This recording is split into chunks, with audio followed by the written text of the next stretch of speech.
আসসালামু আলাইকুম ও রহমতুল্লাহি বারাকাতুহ। আশা করি মহান আল্লাহ রাব্বুল আলামিনের অশেষ রহমতে আপনারা সকলে ভালো আছেন। তো আজকে আলোচ্য বিষয় হচ্ছে রমজান মাসের তথা সব সময়ে নামাজের গুরুত্ব বা ইবাদত কতটা গুরুত্বপূর্ণ, যা আমাদের জান্নাত যেতে সাহায্য করে তা জানবো আমরা। ইসলামের সকল ফরজ কাজ তথা হজ, জাকাত, রোজা ইত্যাদি কিন্তু পৃথিবীতে এসে ফরজ হয়েছে, অথচ নামাজ এমনটা নয়, এটি আসমানে ফরজ হয়েছে। আরও সে ইলাহির নিকটে বিশেষভাবে রাব্বুল আলামিনের সম্মুখে ফরজ হয়েছে। এই কারণে নামাজের মতো আর অন্য কোনো ইবাদতকে এত গুরুত্ব দেওয়া হয়নি। এমনকি কোরআন ও হাদিসে ও নামাজের মতো আর অন্য ইবাদতের জন্য এত গুরুত্ব দেওয়া হয়নি। বান্দা নামাজের নিয়ত বেঁধে বস্তুত রাব্বুল আলামিনের দরবারে হাজির হয়। আর যখন কোনো হতভাগ্য নামাজি নামাজের মধ্যে আপন দৃষ্টি অন্যদিকে ফিরে নেয়, তখন আল্লাহ পাক বলে, হে বান্দা, আমি তোমার সম্মুখে, অথচ তুমি আমার প্রতি দৃষ্টি দাও না। তাহলে কি তুমি আমার চেয়ে ভালো অন্য জিনিস দেখতে পেয়েছো বা পাচ্ছ, যার দরুন তুমি আমাকে বাদ দিয়ে অন্য দিকে মনোযোগ দিচ্ছ? যখন বান্দা নামাজে দাঁড়ায় এবং আল্লাহু আকবার বলে নিয়ত বাঁধে, তখন কিন্তু অবস্থা এই দাঁড়ায় যে এদিকে বান্দার তাকবীর শেষ করে আর অন্যদিকে সমস্ত গুনাহ মাফ হয়ে যায়। এমন পাক সাফ হয়ে যায় যে যেন সে আজ মায়ের গর্ভ থেকে জন্ম লাভ করেছে। নামাজি ব্যক্তি যখন সুবহানাকা আল্লাহুম্মা পর আউযুকে পড়ে, তখন কিন্তু নামাজি একটি পশমের বদলে একটি কিন্তু নেকি লাভ করে। যখন আলহামদু পড়ে, তখন কিন্তু এক হজ ও উমরাহ সওয়াব লাভ করে। নামাজি ব্যক্তি যখন রুকু করে এবং সুবহানাল্লাহিল আজিম পড়ে, তখন সে এই পরিমাণ সাহা লাভ করে যেন সে সমস্ত আসমানি কিতাব পাঠ করেছে আর এর সওয়াব লাভ করেছে। বান্দা যখন সামি আল্লাহ লিমান হামিদা পড়ে, তখন আল্লাহ তাআলা তার প্রতি রহমতের দৃষ্টি দেন। নামাজি যখন সেজদা করে, তখন সে সকল মানব ও জিনের সংখ্যা পরিমাণ ও সওয়াব লাভ করে। তারপর যখন বান্দা সেজদায় সুবহানাল্লাহিল আলা পাঠ করে, তখন কিন্তু সে এক গোলাম আজাদ করা সওয়াব লাভ করে। মানে একজন বন্দির কাছে যে গোলাম থাকে, সে গোলাম যদি আজাদ করে যে সওয়াবটা লাভ করে, সেই সওয়াব লাভ করে। আপনারা ভাবতে পারছেন, আর আমরা নামাজ পড়ছি না।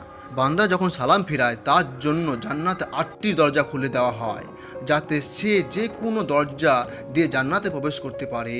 সুবহানাল্লাহ, সুবহানাল্লাহ। শুধু তাই না, হযরত হাসান বসরি রহমতুল্লাহ বলেন, নামাজীদের জন্য রয়েছে বিশেষ 3টি সম্মানজনক বিষয়।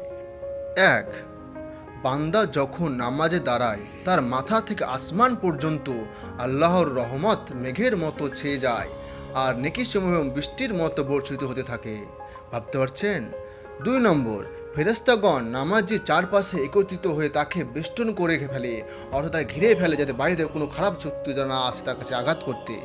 3 নম্বর, এক ফেরেশতা ডেকে বলে, হে নামাজি, যদি তুমি দেখতে পেতে কে তোমার সম্মুখে তুমি কার সাথে কথা বলছো, তাহলে খোদার কসম তুমি কিয়ামত পর্যন্ত নামাজে সালাম ফিরাতে না, নামাজেই মশগুল থাকতে থাকতে মৃত্যুবরণ করতে।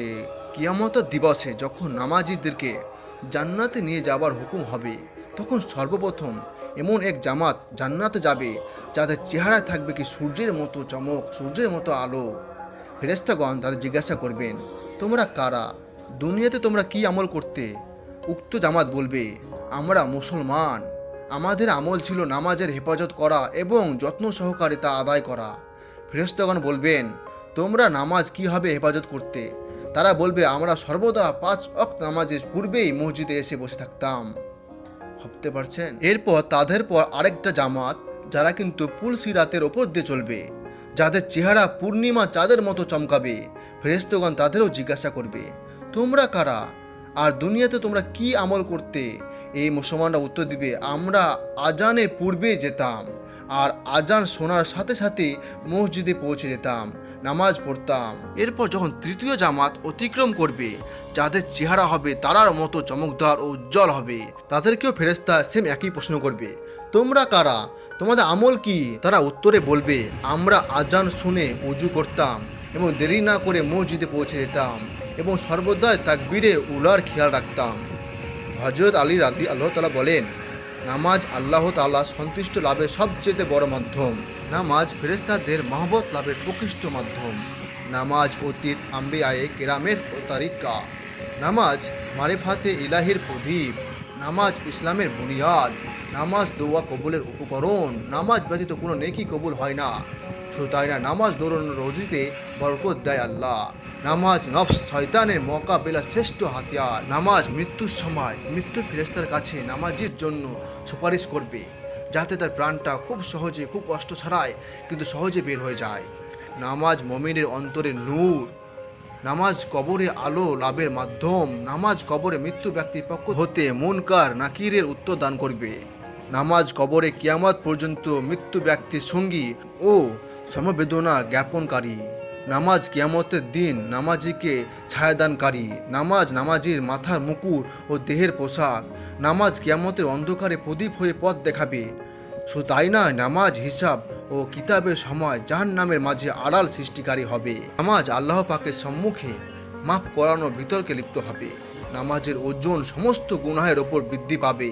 নামাজ পুলসিরাতের জন্য অনুমতিপত্র স্বরূপ। শুধু তাই নয়, নামাজ জান্নাতের চাবি, যা নামাজিকে জান্নাতের বন্দর দরজা খুলে ভিতরে প্রবেশ করাবে। তাহলে এই রমজান মাসে ভাবতে পারেন নামাজে ইবাদত কতটা আরও বেশি গুরুত্বপূর্ণ হবে।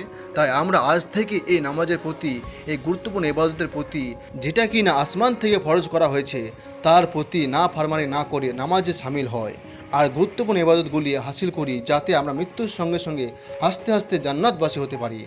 তাই আজ থেকে, এখন থেকেই নামাজ পড়তে লাগি ইনশাল্লাহ। আল্লাহ পাক আমাদের শোনার থেকে বেশি বেশি করে আমল করার তৌফিক দান করুক। আল্লাহুম্মা আমিন। আপনারা সকলে ভালো থাকুন, সুস্থ থাকুন। খোদা হাফেজ। আবার দেখা হবে অন্য এক ভিডিওতে। ততক্ষণ আপনারা আমার চ্যানেলের সঙ্গে যুক্ত থাকুন। আর যারা এখনও পর্যন্ত সাবস্ক্রাইব করেনি তারা প্লিজ সাবস্ক্রাইব করে দিন।